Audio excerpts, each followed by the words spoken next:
The great pastry heist, cats versus mice. बिल्लियों की दुनिया थी जहां अमीर बिल्लियां शान से चलती थीं और चूहे हमेशा छिप कर रहते थे।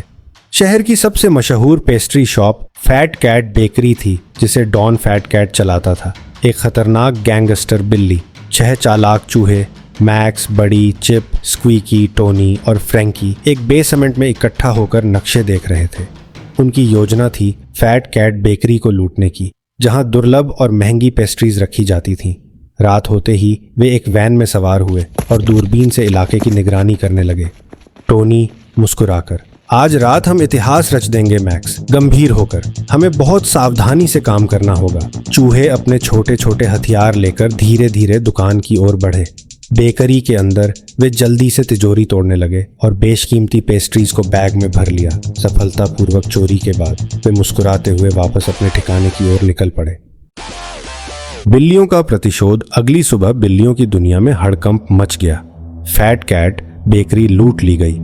शहर में चारों तरफ यही चर्चा थी। बिल्ली पुलिस तुरंत घटनास्थल पर पहुंची। जमीन पर चूहों के पैरों के निशान देखे गए। फैट कैट और उसके साथियों ने एक अंधेरे कमरे में स्क्रीन पर डेटा देखा। फैट कैट गुस्से से, ये चूहे सोचते हैं कि वे बच सकते हैं।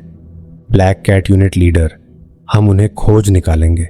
ब्लैक कैट यूनिट, जो सबसे खतरनाक और प्रशिक्षित बिल्ली सैनिक थे, मिशन पर निकल पड़ी।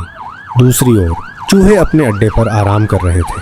चिप हंसते हुए, इतनी आसान चोरी पहले कभी नहीं की बड़ी, अब तो हम अमीर हो गए। अचानक दरवाजे टूटे। ब्लैक कैट यूनिट ने हमला कर दिया। चूहे इधर उधर भागने लगे, लेकिन कोई बच नहीं पाया। अब सभी चूहे जंजीरों में बंधे थे और जेल वैन में डाल दिए गए। जेल पहुंचते ही चूहे सोचने लगे, गलती कहां हुई।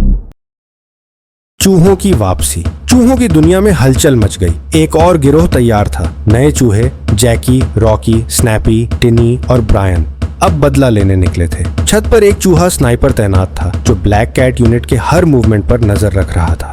अचानक एक बड़ा धमाका हुआ। ब्लैक कैट यूनिट के हेडक्वार्टर पर हमला हुआ। नए चूहे गैंग ने अपनी बंदूकें तान दी और अपने साथियों को छुड़ाने की तैयारी कर ली। अब यह बिल्लियों और चूहों के बीच खुली जंग थी। क्या चूहे अपने साथियों को बचा पाएंगे या बिल्लियां फिर से जीत जाएंगी?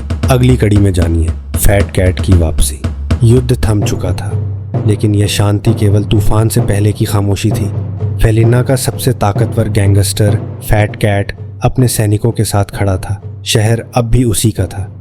तुम छोटे चूहे सच में सोचते थे कि मेरे शहर पर कब्जा कर लोगे? वीटो दांत पीसते हुए, यह खत्म नहीं हुआ फैट कैट।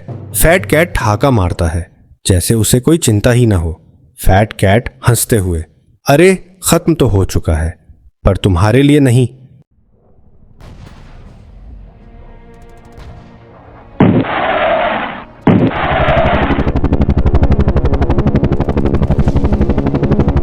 माइस सिंडिकेट के नए सैनिक शहर में घुस रहे हैं, बख्तरबंद ट्रकों में भारी हथियारों से लैस। फैट कैट की सेना जवाबी हमला करती है, लेजर गन, ड्रोन और रोबोटिक अटैक कैट्स के साथ। अब फेलिना कोई शहर नहीं रहा, यह युद्ध का मैदान बन चुका था। जैसे जैसे युद्ध बढ़ता गया, रिको और उसकी सबसे होशियार माउस टीम ने फैट कैट के गुप्त वॉल्ट में सेंध मार दी। वे चुपचाप अंदर घुसते हैं, सुरक्षा तोड़ते हुए। सामने खुलते ही चमकती हुई दौलत, बिलियन की चोरी की गई सोने की ईंटें और गुप्त दस्तावेज। जब सब लड़ाई में लगे थे असली, लेकिन तभी बैंग, एक गोली चलती है।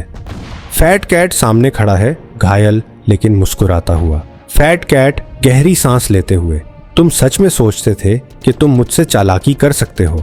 रिको संभलने की कोशिश करता है, लेकिन तभी वीटो भी वहां आ जाता है, फैट कैट पर बंदूक तानते हुए। और फिर ब्लैक कैट यूनिट भी पहुंच जाती है। अब हर किसी के पास बंदूक थी। एक 3 तरफा खतरनाक टकराव। कौन पहले गोली चलाएगा? एक विशाल विस्फोट, पूरी वॉल्ट तहस नहस हो गई। हर कोई हवा में उछल गया।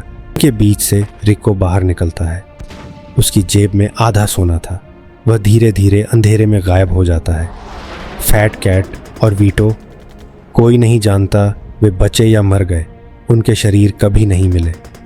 ब्लैक कैट यूनिट आगे बढ़ती है, खुद को विजेता घोषित करती है, लेकिन शहर पूरी तरह बर्बाद हो चुका था। फेलिना कभी पहले जैसी नहीं रही। एक दूर की बिल्डिंग पर रिको खड़ा है, शहर की तबाही को देखता है।